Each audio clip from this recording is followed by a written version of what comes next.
Lynette, any chance you can hear us now or not yet?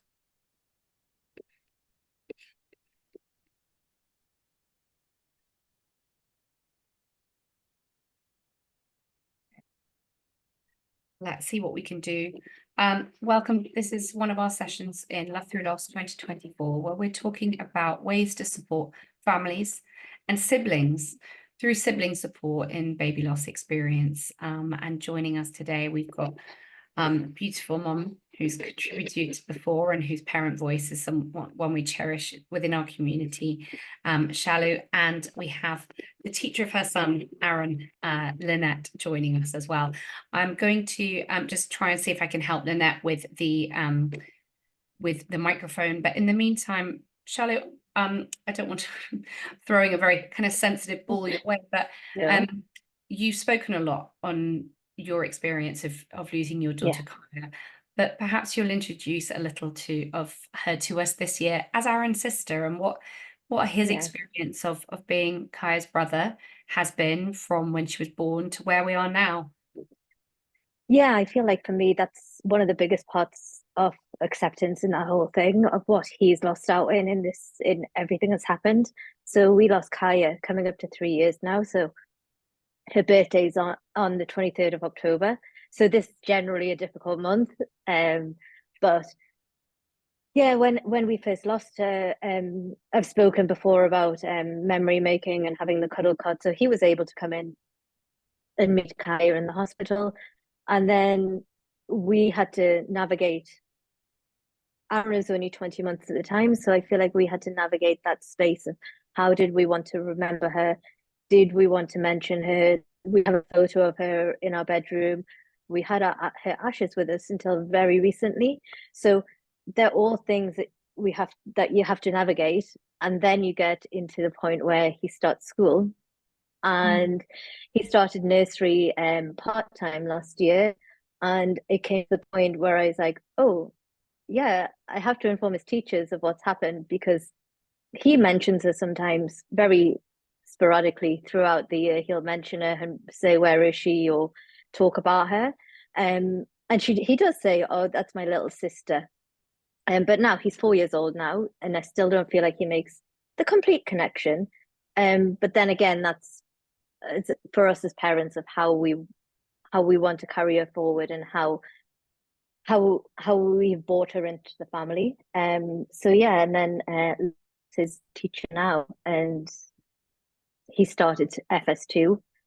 So again, I had to inform her of what had happened. So as we were just saying, there's no guidance. It's just you just doing your best. And you'll hear from the unique perspective, Shalu, yourself, as both a parent and as a teacher yourself as well. Yeah. When you were teaching, was this something that you had ever come across or that you had been made aware of by any other families? No, I'd never come across, like, as a teacher. I was a teacher here for 2.5 years. And I was in the two schools that I was working in, it was never anything that was brought to my attention, or none of the students who I taught had gone through it, or not to my knowledge. So it was not even then trying to think of it from a teacher's perspective of like, how do we how would I like to have been told as a teacher? I thought it was important, like when I did go to both teachers, when I had to tell them, I thought it was quite important to say, this is what happened, this is how we lost her, this is what we have told Aaron, this is the way that we've decided to tell it. So yeah, just to keep them fully informed, because then otherwise, when in school they're learning about, do you have brothers and sisters? We're going to do our family tree, all of this. I don't want him to be confused, and I don't want the teacher to be like, what are they talking about? Yeah, unsure of what to say. And I think, that's particularly, I think, in primary school, where they are trying to, there is a lot of a part of that kind of curriculum at that age is sense of identity and self. And part of his identity is as Kaya's brother. And that's something that you've cultivated in your family and that's felt right for you. And I think that's something that we have, on a micro scale is so important, and on a macro Yeah. scale, we have the ability for, you know, a future generation to Yeah. break down these taboos around talking Yeah. about baby loss and being able to Yeah. have those conversations, and Yeah. it being a matter of fact that I am Kaya's brother, Yeah. and over his schooling and over his Mhm. lifetime, that relationship for him, I'm sure, will be dynamic, Yeah. as it will be for you, in the ways that he Yeah. grieves and misses her Remember that. Yeah. and all those things. I think one of the things that we hear from all of our families when we talk about this topic year on year, is that there is very little guidance on how to navigate this. I don't know if, and first of all, actually, I'm going to just pause there just to introduce Lynette now, who's joined us, and I hopefully, can you hear us now? Hear me? Hi, I Oh, can we've hear got you you on mute. just fine now. Perfect. You want to just introduce yourself to us in the community? Thank you so much for joining us today. That's okay. Thank you for having me. My name is Lynette. I'm a teacher. I've been teaching for around 8 years or so, and I'm a teacher at Neue British School. Yeah, I've been working in the UAE for two. This will be my third year working in the UAE. Okay. And within your teaching, I was just asking Shalu from the unique perspective that she's both a mother from our Love Through Loss community, but also a teacher herself. Is this something that in your experience, Annette, you've come across on previous occasions where families have come to you and spoken to you about sibling loss in a family? And is that something that you've come across frequently, or is this the first experience for you? This is my first experience where the parent has been so open to talk about it. Where parents have had that situation before, they've not always wanted to share that information, just because I feel like they feel they don't want to be pitied, or they don't want the person to always look at them in that particular light. But in this situation, it was very open, very honest conversation, and it was really helpful to just have the point of view from Shalu herself, from the parent who had experienced this, and just having the freedom and giving me the freedom to talk to her child about it as well. In the past, I've had parents who have not necessarily had the right words to speak to their child, or maybe giving them the right words to speak in a public context. They have a story that they tell at home, but they haven't really had the words to give their child to speak about it in a public context. It's been a very hidden thing. But this is a very new experience for me, and it's a good one in that way, in the openness of it. Fantastic. And I think, that speaks to, I mean, we can't cherish, Shalu and Aaron and Kaya enough in Love Through Loss, and the eloquence of the way that you've been able to speak and share your story and share Kaya with us, because there's so much that all of us can learn from it, and we cherish her with you every year, and especially knowing that you come on and give so much of yourself at a time that is so close to Kaya's birthday as well. Yeah. I count myself incredibly privileged as one of the people who got to meet your beautiful Kaya. Yeah. It's a really, really special month. It's never Yeah. lost on me. Yeah.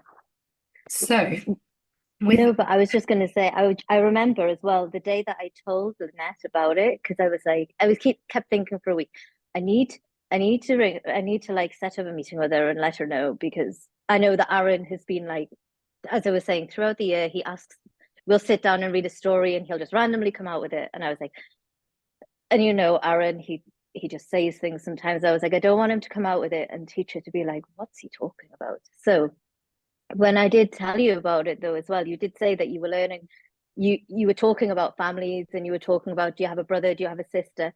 And I remember you saying to me that when you said, when you were asking, Aaron's face was kind of like, Yes. like like I do, but maybe I don't want to talk about it, or I don't know what to say. But so I think it's important to have an open relationship for me, because I've spoken about it openly at home. Me and Phil, my husband, we'd say her name, we do things, and so I can't put him into an education system where I'm like, don't talk about it at school. We can't talk about it. We can't let people know, because that's doing Kaya a disservice as well as doing us a disservice, and for Aaron as well. Because, sorry, I know, like, personally, my parents, Lala knows this as well, I've spoken about it before. My parents went through their own loss, and we were never told about it until I think I found out when I was a teenager. So it's a very, very, very different stage that I would never have just come out with it as an innocent child does, as a 4-year-old would. So I also feel like from that background, it's good that he kind of knows from an early age.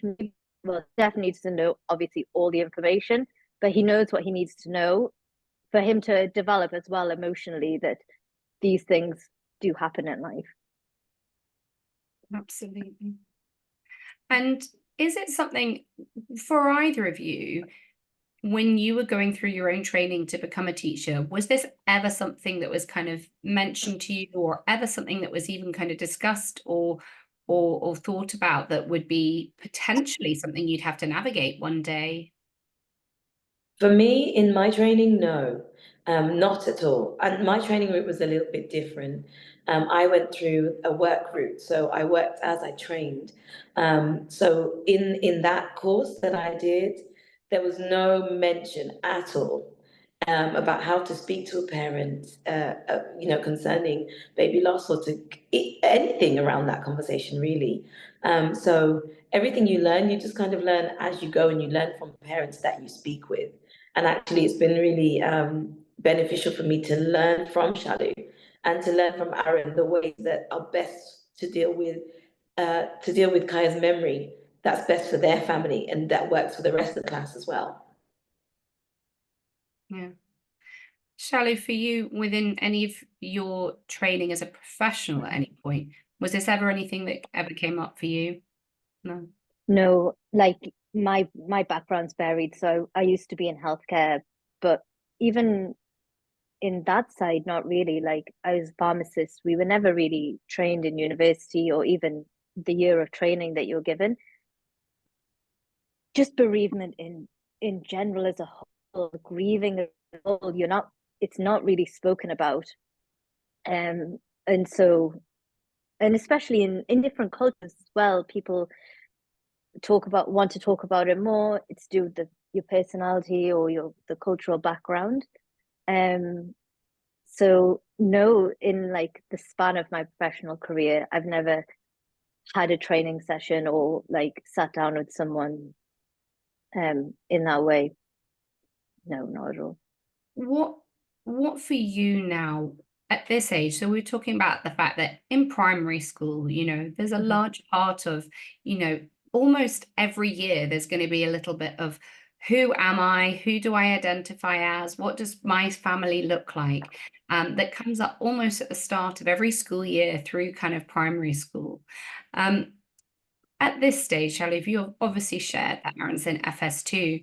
What's that look like for you in terms of kind of that discussion? Share whatever you feel comfortable. It's very personal conversation, but you've really taken the lead in having these conversations. I know you're not the only parent in that. And were there any fears you felt or any things that you were concerned about sharing, and perhaps how that might be received, not just perhaps by his teacher, but by other children within the class? Not really. I think in this whole process, the whole 3 years, especially over the last 12 months, I would say, I feel like it's just very led by what Aaron wants. I don't have like a really strong. This is just me personally. Sorry, like I don't really have a strong feeling either way. But if he brings it up or if he mentions it, like he will get upset. I'll give him a cuddle, and I'm very I'm quite. I don't know. I don't. Maybe not everyone agrees. I'm very quite factual about it with him. That she has passed away. She has died. It's really sad, and sometimes mum and dad get upset, and it's understandable if you get upset. But a lot of those conversations, I would bring it up. It is very much led by him. If he mentions it, then I'll talk a little bit more about it. And we were actually talking about the other day, because as I was saying, I opened the memory box up that I got when Kaya was born, and I found some things in it that I'd forgotten that I'd put in the box. And there was a little seal that Aaron had brought to the hospital, and I was like, oh my God, like the seal's still here.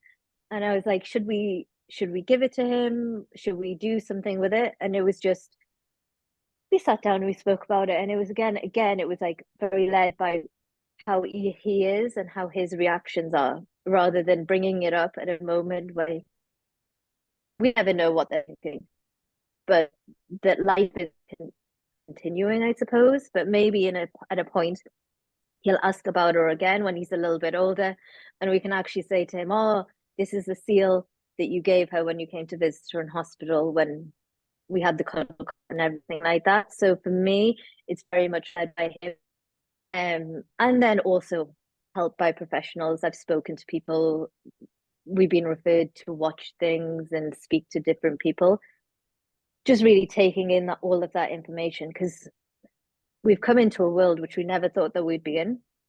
Yeah. Number one, we never thought we'd be in this world, and number two, it's you're trying to navigate your own feelings and emotions, and thirdly, it's you don't know what you don't know. So the more you read things or watch things and they really resonate with you and how you want to be as a family, then I feel that that's the way that we try to move it forward.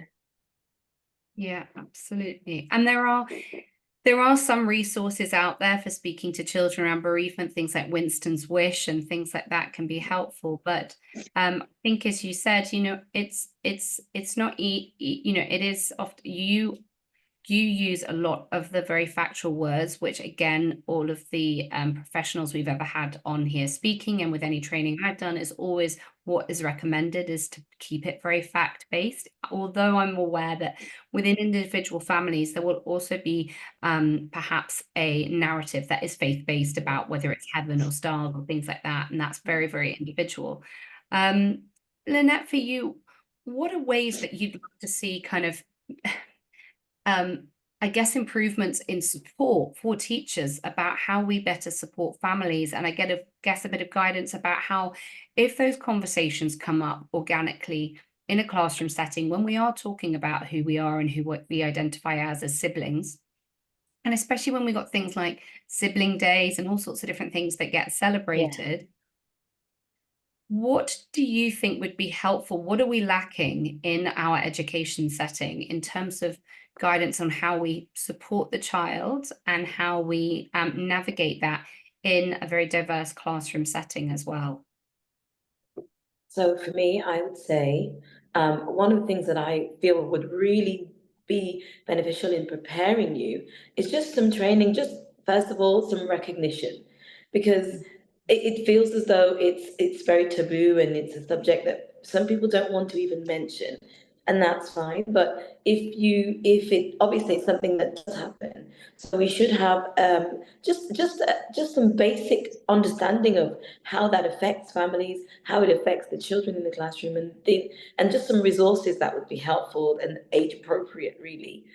You mentioned Winston's Wish, and there are some other resources that I've looked into since meeting Shalu and since having Aaron in my class. And there's some books that I've just added to my class library, so that now if he has that, if he like Shalu was saying, Aaron is a very open little boy. He's amazing, really, and he just has this way of just speaking whatever comes to his mind, and if it happens to be on his mind at the time, he'll come over and he'll talk about it.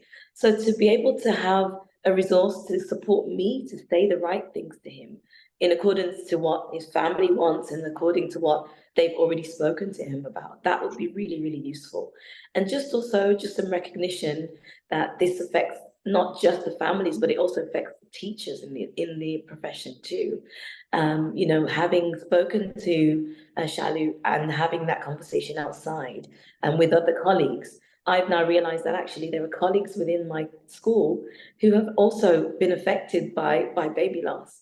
And so to be able to have something that recognizes it in a really respectful and loving and caring way would be really beneficial. something I can put my hand on and say, this is something I know really is helpful and works with parents and eases that transition and eases those conversations. That's something that I think is really lacking. And I also think, like Shalu said, there is a consideration for cultural approaches to it, because obviously there are some cultures who are very happy to have these conversations and others that completely, it's a spectrum. But just to have some more understanding of how to deal with that, and so it's not a surprise for us as teachers, that would be very, very beneficial, and make it more of a normal conversation as a part of the things that we already do. I think that's, Shalu and I were talking before when you're having a little bit of the audio challenges, and just saying that, that really it's so important to have that support in place, like on a micro level for the individual at the time and the family experiencing it, but that we also have the capacity here to break down those taboos that we see generationally. This is something that's been going on since literally the dawn of humankind. We know the statistics on baby loss. We know the 1 in 4, for miscarriage. We know so many of these things. There is without question going to be other parents and teachers, etc., within the community.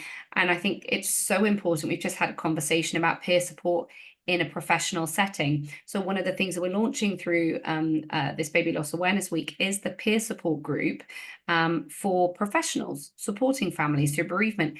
And that includes healthcare professionals, but it's also going to include teachers, clinical psychologists, those who are in the wider network, so that we can communicate together and have tools and be able to say, listen, a parent has just mentioned this to me at the gate. Anyone got any good resources or they can point me to? And one of the clinical psychologists or whatever it might be able to say, actually, this would be really helpful, or that would be really helpful. Because as you say, there isn't training at the moment. I'm not aware of any clear guidance within KHDA or other organizational bodies within education around bereavement, in terms of it being a very obvious and clear structure to kind of follow.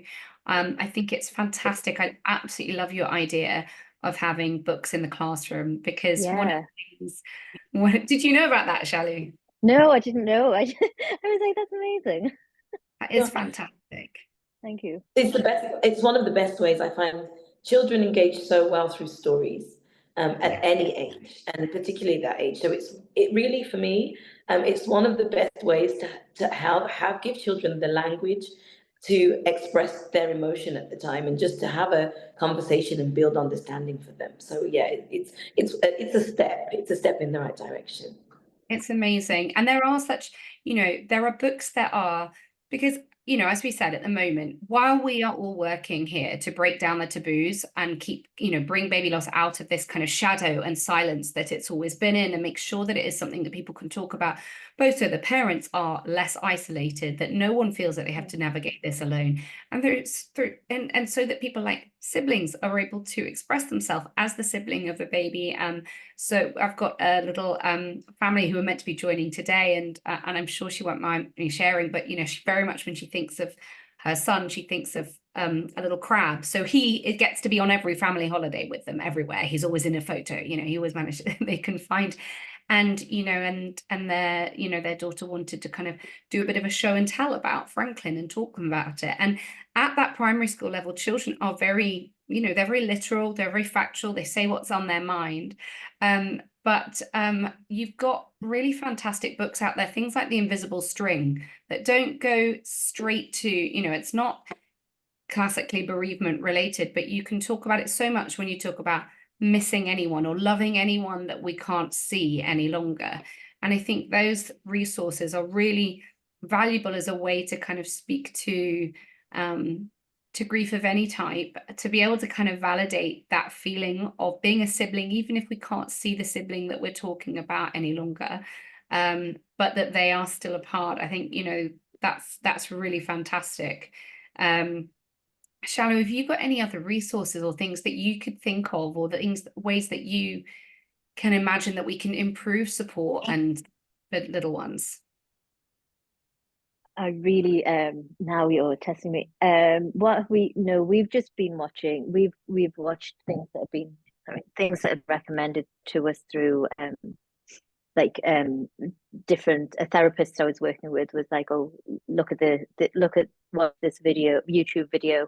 But resource wise, I am usually quite a geek in that kind of aspect of things, but not at the moment. But I'm sure next time he asks about it or something else Yeah. comes up down the line, I'll be Yeah. Another I'll be good on the one lookout. that does videos that just you called to mind there is Child Bereavement UK. They do some Yeah. really good little educational videos again. And with it being in the UK, they try to be very kind of cross-cultural as well, and when they are presenting them as well. And they're quite helpful. I think we probably are a way off. I mean, we find it hard enough for hospitals to Yeah. want to let anyone know that they have any kind of bereavement support program within their hospital, because again, there's a fear around talking about it, that it's sort of promoting that the hospital supports baby loss, and or the worry that it's going to frighten people who are currently pregnant, that it's catching, you know, all the same taboos that we've always had. And we work very hard to try and continue to change that. But I think one of the challenging places will always be in a classroom setting, in an education setting. And I think, just as you've said there, Lynette, you know, training around this would be really important. But I think something else that you spoke to there, and that we've talked about in our peer support session for healthcare workers, is actually within the teachers being able to talk about actually who has got these triggers, you know, themselves, who's got this own trauma, who carries that trauma, how that might show up, who's the right person in school to support them if that does show up. And being aware of that, because if you are then supporting, you know, we've got within our own school, we've got a few families that we've supported, or a few teaching families we've supported who've been through baby loss, and probably based on what I do, there seems to be a disproportionate amount that I'm aware of, but I think that's because of love through loss. But I can imagine then that also has the ability to be very confronting when you're in that workplace setting and your emotions regulate the little ones around you. You know, there's not a lot of space for everyone to be holding big emotions in that moment. So I wonder, Lynette, I know you're not necessarily, and I'm not asking you to share whether that's coming from any kind of personal experience, but can you imagine, or can you, Shalu, think about how, because I know that was something when we were talking about returning to work, we even had conversations about Yeah. that a couple of days Yeah, ago. yeah. You know, what can you imagine that we might be able to do in order to kind of help support that? Again, it's like you said, it's just awareness, really. It's awareness that this is, I think that's the first step, because like you said right now, just knowing that somebody has experience with it, or somebody could possibly be triggered by it, can help you to just really curb your conversations, or make your conversations relevant, or just let the person know that you're open to have that conversation with them. You know, it can be really frightening, and I'm going to use the word frightening as a practitioner, to be confronted with the topic if you haven't had any experience with it at all, because you're always afraid of saying the wrong thing, or you're afraid of just, you know, putting your foot in your mouth, you know. But at the end of the day, from the experiences that I have had, just being there to listen is a really good first step. And realizing that you don't have to have all of the answers is also a really good way to go. But it just giving people space to be able to say, okay, we can have this conversation, is a really, really big step. So far, this has been my most, I think I said before, it's been my most open experience with it. And it's also been bereavement in other ways that I've dealt with, but not particularly with baby loss. So to be able to just have a conversation where it's okay, and the parent is happy for me to speak to the child about that, is really, really new for me and educational for me as well. And when it's given me the chance to have that other conversation with colleagues who have experienced similar things, and so now we're in a position where we share different things that we've spoken about, and we say, okay, that's how I came to some of the books I had. So I was able to share and say to my colleagues, listen, there's a child in my class and I'd really like to support him in this way. And they said, okay, I have this and this is the experience I've had. So it's sort of an education that works on the ground level until things begin to build on a more structured and in a formal way. Yeah. Absolutely. And I think these conversations are started by having the first experience of it and having the parent that comes to you and says, this is my experience, and I want my child to be supported, to be able to recognize himself as a sibling when it comes to talking about who he is, and that there may be times where he does get upset. And I think it hopefully starts to build that conversation within, okay, right, as a school, how do we look at this? How do we make sure we support families? Because it's going to happen. It will happen again because it's part of life. And we'll have another family. And so what's our framework around this? How do we ensure that if parents want to, they've got access to the school counselor, they've got, perhaps you've got a framework of support in place for teachers. So let's say you find that you have got, whether you do a kind of professional sort of development session and say, right, this can be all anonymous, no one has to hand this in, but if anyone has got their own experience of baby loss and feels that it would be very difficult if a parent needed to speak to them personally at the door about it, but are there other teachers who in that place could say, listen, this would be hard for me to take this information, but a colleague of mine is going to, so that we can then discuss it and have that best support. So we're supporting the parent and supporting the teacher as well. But I think these things only get put in place because we're faced with them, aren't we? And we have to start doing better. We know better, we do better. Because even thinking about it, like when I said to my husband, like, oh, I need to tell Aaron's teacher what's going on, there was no previous kind of opportunity to do that. There was no, it's not really a form that you fill in. Well, you can, but there was not really any, like, unless I contacted the school directly to let them know. But then that's a bit, for me, that's a bit impersonal because I wanted to approach his teacher, who it was. But then, as you said, you don't know, I didn't know, you wouldn't know what somebody has gone through. Like if it was a different teacher who unfortunately may have gone, maybe it was a conversation that they would feel uncomfortable about. And secondly, like thinking back to like my teaching years, I left teaching because of what had happened to me. When I got the full maternity leave, I was like, I can't stay in. I think it was just I couldn't stay in the job that I was in, but I just didn't feel like I wanted to stay in teaching. And if I had returned, what would I have wanted in place, I suppose? Or what kind of a teacher would it have been if someone had come to me with this kind of news? Well, as everything, like it makes you a much more empathetic person. It makes you watch what kind of language that you're using more. But I suppose it kind of has to come from the management as well, or administration, whichever way you want to look at it, to filter it down. Because as you said, Lynette, you can do it from a ground level. You can have the books, you can talk to your colleagues, but then I suppose the overall structure should kind of have some kind of part to it to say that, okay, there's so many schooling groups here in Dubai and Abu Dhabi, there's so many educational groups.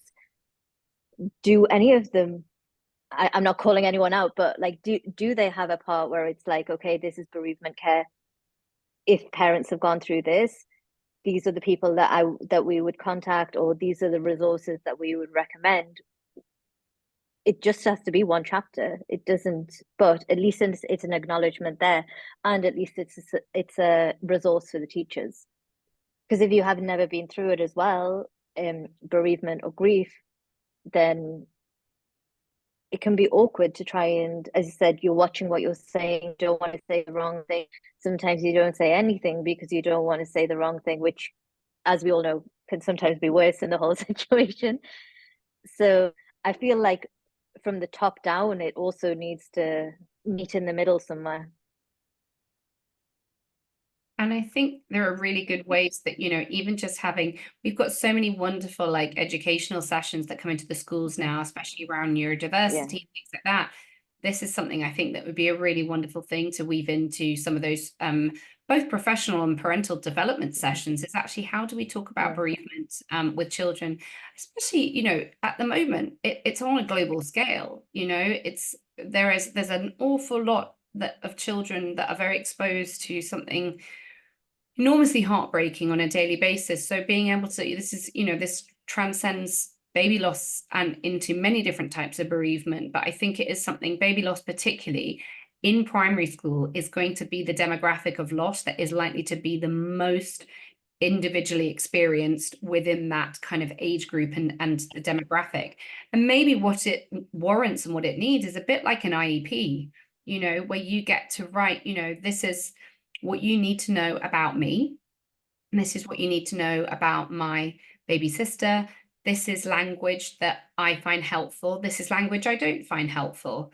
If I am needing, there's sometimes I might get upset, and these are things that help, this book or this, experience. And I think that would be perhaps a really simple starting point as well, because you're very likely that this will be a conversation you have with each teacher as Aaron progresses, through school. It's a part of his identity. So maybe creating that IEP that you can update in the way that we do with children when they've got, goals and things that we're working towards. Maybe that's one of the ways that we could consider weaving this into educational support. No, definitely. Yeah, and I think I've spoken about it before, that like primary school is just so much about like emotional development, social development. And I think with something like this has happened, and for Aaron to know that something has happened, like it's important for his development, that it's acknowledged, that it's known by the teacher. And as you said, year on year, it's a conversation I'll have to have every year. Hopefully maybe next year I won't burst into tears when I tell them. Absolutely. But yeah.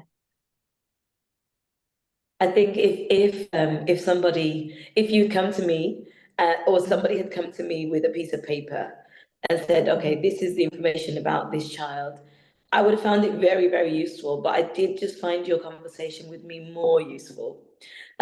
Just because it was from your point of view, I was able to understand it from your, the way that you deal with it in your family. But I do agree. I think having some information beforehand, or just something, a template of some kind that said, okay, this is what this family is dealing with right now. These are the words that we find useful. This is the books that we find useful. In the beginning, when you're preparing your class, because particularly in early years, in the beginning you meet your children, you get some information about them and you start preparing things for them. So if you had that as a tool to be able to prepare for that child, an individual, have that individual resource ready, that would be a very, very helpful thing from a teaching point of view anyway. From from an early years point of view, very, very useful.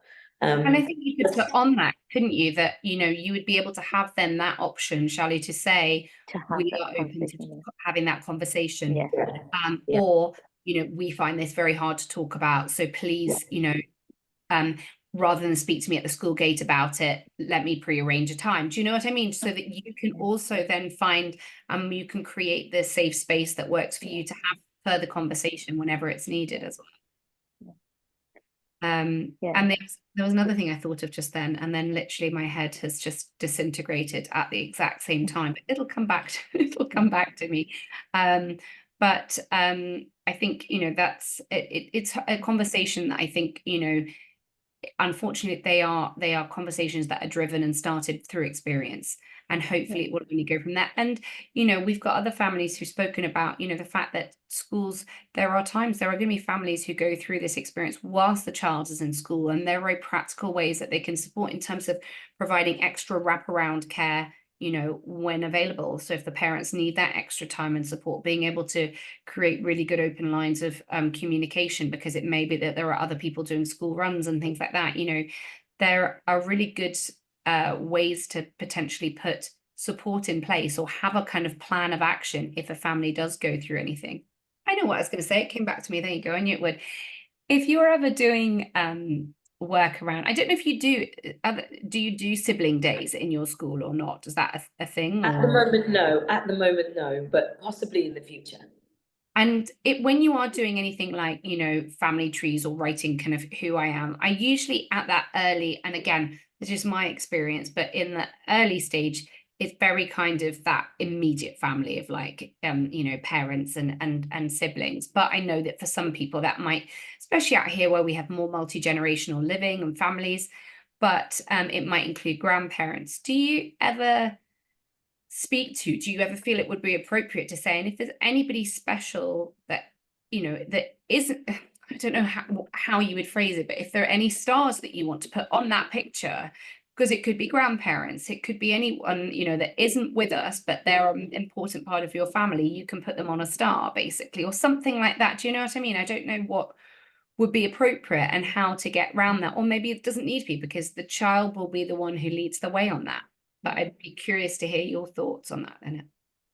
I think that it's something that, as we've been talking, it's something that I was thinking about. You know, I know that in previous classes that I've worked in the older years, the teachers had a candle for somebody. It's just been on the teacher's desk, just sat there, and it wasn't lit or anything. It was just there, but the child was older, so I think there was an assumption that because our children are younger, the FS2 children are 4 and 5.